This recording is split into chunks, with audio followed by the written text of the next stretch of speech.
Alright दोस्तों, तो आज हम टेस्ट करने वाले हैं फायरबेस स्टूडियो जो कि गूगल का अपना एआई कोडिंग टूल है। तो बेसिकली आप कह सकते हो कि गूगल ने अपना लवेबल बोल्ट न्यू V0 का कंपैरेटर निकाल दिया है और अब बस देखने की बात है कि कौन इनमें से सबसे बेस्ट होगा। फिलहाल आज हम बस फायरबेस स्टूडियो को टेस्ट करेंगे और देखते हैं कि कैसा इसका आउटपुट आता है। तो वीडियो एंड तक देखना और पसंद आया तो hit the like button and subscribe for future updates. तो चलो शुरू करते हैं। सबसे पहले तो आप इसको एक्सेस कर सकते हो firebase.studio से। इसका लिंक आपको नीचे डिस्क्रिप्शन में मिल जाएगा, वहाँ से डायरेक्टली एक्सेस कर सकते हो और इससे आप बैकएंड, फ्रंट एंड और मोबाइल एप्लीकेशंस तीनों चीज़ बना सकते हो। और क्योंकि ये गूगल से बैक्ड है तो ऑब्वियसली बात है जो एआई मॉडल इसमें यूज़ होगा वो है गूगल जेमिनी। तो अगर अब आगे कंपेयर करना होगा आपको कि गूगल जेमिनी कितना अच्छा कोड लिख सकता है तो मे बी हमारे लिए Firebase studio will be the go to platform, ठीक है? So let's start using it. तो let's click this button. Now let's accept the terms and confirm. Okay, तो यूआई काफ़ी फ़ैमिलियर लग रहा है, दूसरे एआई कोडिंग टूल्स की तरह सेम है। यहाँ पे हमें प्रॉम्प्ट लिखना है, यहाँ पे कुछ एग्ज़ाम्पल्स हैं, यहाँ से हम इमेज अटैच कर सकते हैं और यहाँ पे हम अपने वर्क स्पेस अलग-अलग वर्क स्पेस मतलब हम अलग-अलग फ़ोल्डर्स क्रिएट कर सकते हैं अलग-अलग प्रोजेक्ट्स के लिए। यहाँ पे हम अपना गिट रेपो ऐड कर सकते हैं और यहाँ पे अलग-अलग टेक स्टैक और फ्रेमवर्क्स है जो हम सेलेक्ट कर सकते हैं। This is really good. अगर आपको मालूम है कि आपको किस टेक स्टैक पे ये मतलब प्रोजेक्ट बनाना है, उसको सीधा यहाँ सेलेक्ट करके आप एनवायरनमेंट सेटअप करके डायरेक्टली आप ऐप डेवलप कर सकते हैं। This is really good. और अगर यहाँ देखोगे तो लिखा है प्रीव्यू, इसका मतलब शायद फायरबेस स्टूडियो अभी बीटा वर्ज़न में है, सो थोड़ा बहुत गलती हो सकता है, पर कोई ना, लेट्स स्टार्ट आवर टेस्टिंग। तो मेरा यहाँ पे प्रॉम्प्ट होगा create a quiz generator website where user can enter the topic and AI will generate 5 quiz questions and at the end of the quiz it should display score. Okay, so let's click the prototype with AI. तो let's see. Okay, here's a plan for how we will prototype this app and this is really good approach कि पहले AI आपको अपना पूरा blueprint दिखा दे रहा है कि मैं ये फीचर्स ऐड करूंगा और ये स्टाइल गाइडलाइंस फॉलो करूंगा। और ऐसा नहीं है कि आप इसको एडिट नहीं कर सकते, आप यहाँ पे क्लिक करके इसको पूरी तरह से एडिट भी कर सकते हो। फॉर एग्जाम्पल यहाँ पे कोर फीचर्स में लिखा है टॉपिक इनपुट है, यहाँ पे क्विज जनरेशन है, quiz display, answer input, capture users answer for each question, score display, calculate and display the user score eight the end of the quiz. और फिर ये स्टाइल गाइडलाइंस है। तो लेट्स चेंज दिस, यहाँ कैसे change कर सकता हूँ? तो मैं इसमें कोड डालता हूँ E93434। ओके, तो ये करते हैं फॉलो। एक्सेंट ठीक है, ये रखते हैं क्लियर एंड रीडेबल फॉन्ट्स। ठीक है, सब कुछ सही है। तो for now let's save it और यहाँ से अब देखो अपडेट आएगा, नया आ गया ब्लूप्रिंट। ओके, तो यहाँ कलर अपडेट हो गया and now let's click this button और अब देखते हैं कैसा ऐप आता है। पहले यहाँ पे इसने पूरा एमडी बना दिया कि कौन-कौन से फीचर्स है। This is really good approach. मतलब जो हम कर्सर में बेस्ट प्रैक्टिसेस दिखाते हैं कि इस तरीके से हमें स्टार्ट करना चाहिए, सब कुछ चीज़ें फॉलो कर रहा है। This is really good. और यहाँ पे आ गया इंटरनल एरर, तो लेट्स ट्राई अगेन। क्या एरर आ गया भाई? ओके, तो कोड जनरेशन बहुत फ़ास्ट, आप देख सकते हो कि ये स्पीड नहीं किया मैंने, पूरा मतलब नॉर्मल स्पीड पे ये कोड जनरेट कर रहा है। This is really fast. इतना फ़ास्ट तो मैंने दूसरे किसी एआई कोडिंग टूल में नहीं देखा है। This is really, really good. बस मुझे देखना है कि इसका आउटपुट कैसा आता है। अब देखो यहाँ पे एरर्स चेक कर रहा है, इसने पूरा कोड जनरेट कर दिया, अब ये एरर चेक कर रहा है और फिर शायद रिज़ॉल्व करेगा। This is really good approach. And now we have the preview. बहुत सही। तो अगर मैं इस पे एआई लिखता हूँ, तो जनरेट करता है क्विज़? नहीं। ओके, तो पहले हमें यहाँ पे जेमिनी एपीआई की ऐड करना पड़ेगा। सो लेट्स ऑटो जनरेट, ठीक है? देखते हैं क्या होता है। Okay, so the first iteration of your app prototype is ready. Try it out in the preview window and describe the changes you would like to make below. Okay, so यहाँ पे अब मैं लिखता हूँ AI and let's try again, generate quiz. हाँ, okay, what does AI stand for? Okay, तो यहाँ पे मुझे आंसर्स देना पड़ेगा, यहाँ पे मुझे आंसर्स लिखना पड़ रहा है। This is not a good approach, ठीक है? तो मैं यहाँ पे फॉलो अप देता हूँ। I want the quiz to be in MCQ style where user can select the answers, also gamify it by displaying one questions at a time. Okay, so let's see. तो basically मैंने बोला है कि मुझे चाहिए MCQ, मतलब multiple questions होने चाहिए और उसके उसमें यूज़र सेलेक्ट करना चाहिए कि हाँ, सही आंसर कौन-सा and then display the score. और उसमें भी एक क्वेश्चन के बाद एक क्वेश्चन आना चाहिए, एक बार में इतना सही पूरी तरह से नहीं। So let's try again AI. Okay, what does AI stand for? Artificial intelligence. Submit answer. What's the primary goal of artificial intelligence? Developing, replacing humans job entirely. ठीक है. Which of the following is subfield of AI focused on enabling system to learn data without explicit programming? Machine learning.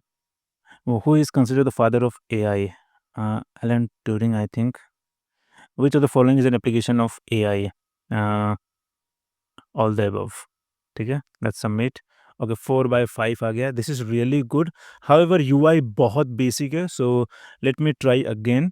This works. However, can you please enhance the UI with modern and user-friendly UI design? Also, while displaying the score, make it look celebratory for good score and give a remark at the on lower than 3 score. Okay, so let's see. Okay, तो UI update हो गया. Now let's try again. ठीक है. What does AI stand for?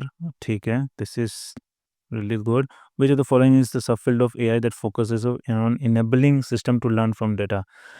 Machine learning. Which is the primary goal of AI research? Designing user interface, making decision, solving complex problem. ठीक है. Which AI field is focused on enabling computer to understand and generate human language? Natural language processing. वही same है. Which of the following is an application of AI? सब वही है. Data visualisation, facial recognition, cyber security. Facial recognition इसमें होगा. Submit answer. Okay, ये काफ़ी सही लग रहा है. ठीक है, लेट्स ट्राई अगेन. और इस बार हम क्विज करेंगे हिस्ट्री पे. ओके, लेट्स सी कि मेरा हिस्ट्री कितना अच्छा है. In what year did Christopher Columbus reach the America? Okay, तो ये इन अमेरिका के बेसिस पे होगा. ठीक है, देखते हैं कि कितना गलत आंसर देते हैं. तो रैंडमली कुछ भी देता हूँ और फिर देखता हूँ कि कितना कैसा इसका होता है स्कोरिंग. ओके, तो मैंने 0 आउट ऑफ 5 स्कोर किया है और मुझे यहाँ रिमार्क भी दे दिया है, keep trying, every attempt gets you closer to success. This is really good. तो ओवरऑल आपने देख लिया कि हमने इससे फुली फंक्शनिंग एआई एप्लीकेशन बना दिया है. हाउएवर यूआई उतना अच्छा नहीं है जैसे लवेबल और बोल्ट पे जनरेट करता है. पर कोई ना, हम एक और ट्राई करते हैं विद स्क्रीनशॉट और देखते हैं कि स्क्रीनशॉट का कैसा यूआई रेप्लिका बना पाता है. सो लेट्स गो बैक और अब मैं यहाँ पे स्क्रीनशॉट ऐड करता हूँ.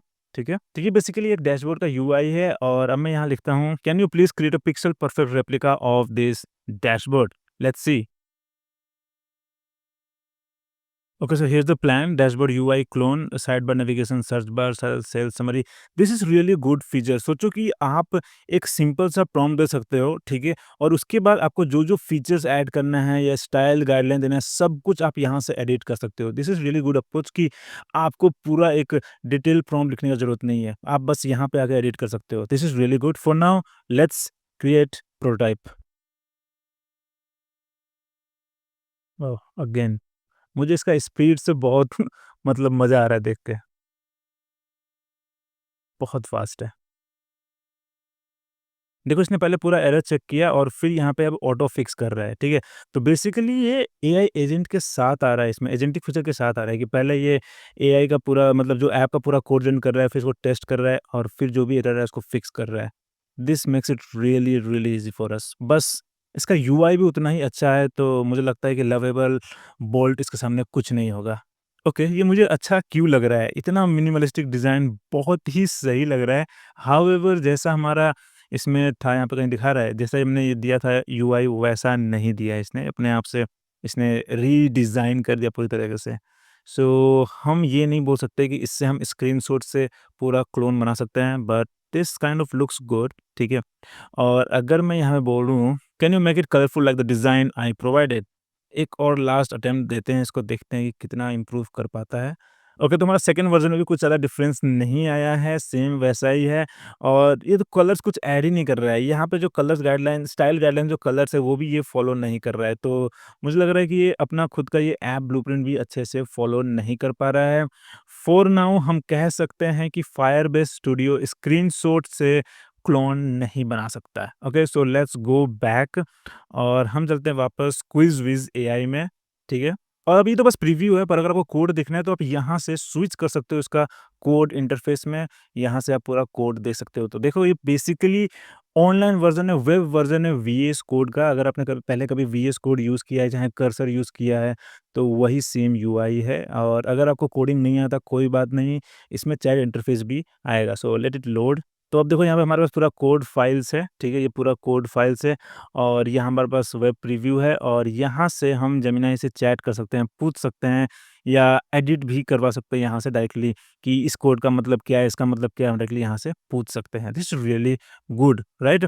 तो ओवरऑल मुझे लगता है कि in terms of feature Firebase studio बहुत अच्छा है। It just need more upgrade. तो जैसे कि अभी यहाँ पे लिखा हुआ है प्रीव्यू वर्ज़न है अभी, तो आई होप कि जब ये फुल्ली रिलीज़ हो तो ये बोल्ट लवेबल से कम्पीट कर सके और इसका प्राइसिंग प्लान थोड़ा-सा अफोर्डेबल हो लवेबल के कंपेयर में। For now this is Firebase studio, बहुत ही मज़ेदार है, अभी पूरी तरह से फ्री है, सो गो अहेड ट्राई इट। कब तक फ्री है मुझे नहीं मालूम, तो मौका मत छोड़ो, जाओ अभी अच्छे से इसको यूज़ कर लो। और अगर वीडियो पसंद आया तो hit the like button and subscribe for future updates. फिर मिलते हैं अगले वीडियो में।